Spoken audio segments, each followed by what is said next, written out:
Olá, professor José Roberto, no seu canal Nos Limites da Teologia.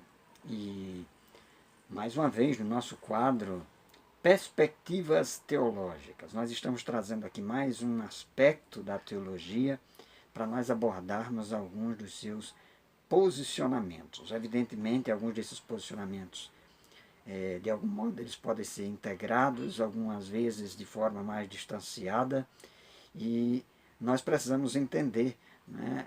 E importante mostrar para vocês que no contexto teológico existem possibilidades de divergências, e essas divergências não necessariamente se constituem em heresias.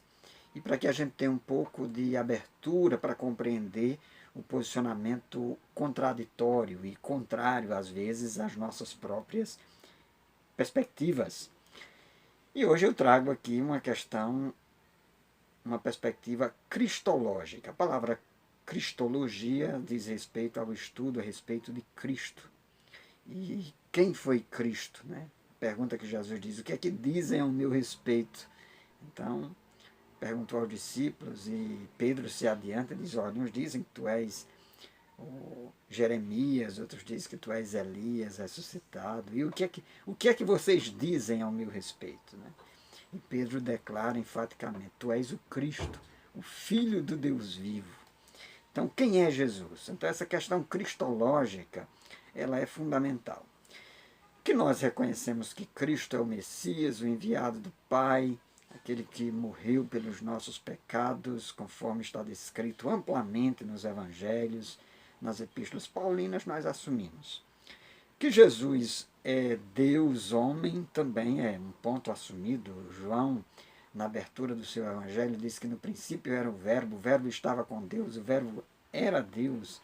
Então, nessa declaração joanina, nós percebemos tanto que Jesus era homem, né, quanto que Jesus é Deus. Mais adiante, no versículo 12, vai dizer que o Verbo se fez carne. Então, Jesus era homem. Então, há uma série de passagens bíblicas que ressaltam essa condição humana de Jesus e também sua divindade. Agora, a perspectiva que nós colocamos aqui em pauta é em relação a até que ponto Jesus era Deus e até que ponto Jesus era homem. Então, essa foi uma grande discussão histórica na igreja, que foi debatida inclusive no Concílio da Calcedônia, no ano 451 da era cristã, para se resolver essa questão cristológica. Afinal de contas, quem é Jesus? Né? Havia um movimento arianista que dizia que Jesus era um Deus menor, que não era o Deus Todo-Poderoso, enquanto uma perspectiva que foi defendida sobretudo por Atanásio, e que Jesus é o Verbo que se fez carne, é Deus. Então esse debate vai acompanhar a história da igreja na perspectiva. Jesus era Deus homem, mas aí entra em questão outro aspecto. Jesus deixou de ser Deus em algum momento. Então nós temos duas perspectivas teológicas que nós gostaríamos de ressaltar aqui.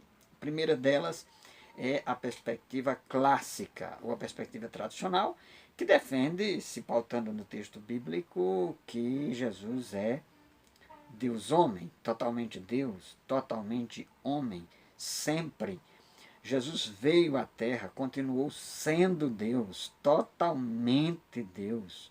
Ele abriu mão das suas prerrogativas em termos de atributos. Ele, na sua humanidade, ele agia como homem, mas ele não deixou de ser Deus em nenhum momento.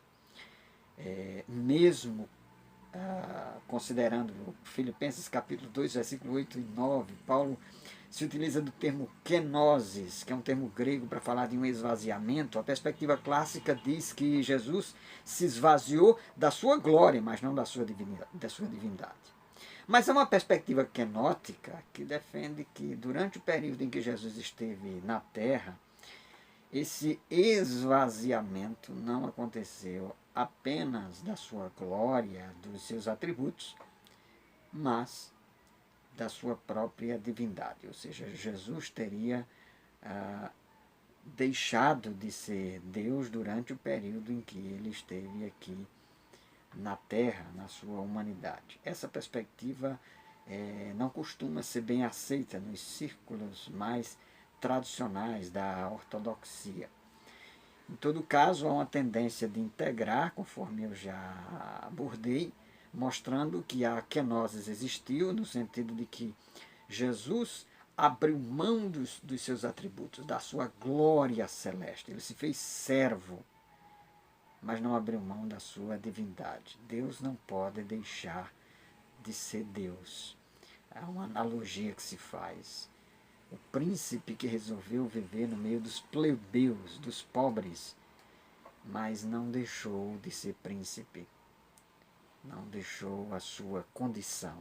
Então, ser Deus é uma condição em Cristo. Mas essas perspectivas existem, estão por aí. Eu certa vez estava lendo um manual, um devocional, baseado em expressões gregas do Novo Testamento, um teólogo evangélico. E de repente, ao comentar o texto da kenosis, ele defende um esvaziamento da própria divindade. Foi a primeira surpresa que eu tive, mas para mostrar que existem perspectivas diversas, algumas menos comuns, mas essas perspectivas elas circundam no meio da tradição evangélica. Por que destacar? Para que nós tenhamos a noção de que elas existem. E você? Qual dessas perspectivas você mais defende e se aproxima? Escreva aí no comentário, diga aí o que é que você acha dessas perspectivas, aborde. E eu gostaria de saber, de fato, da sua opinião. Também gostaria de convidá-lo para que você se inscreva no nosso canal, deixe aí o seu like, compartilhe esse vídeo. Aqui vos falou professor José Roberto, no seu canal, Nos Limites da Teologia, quadro Perspectivas Teológicas. Forte abraço, graça e paz, e até o nosso próximo vídeo.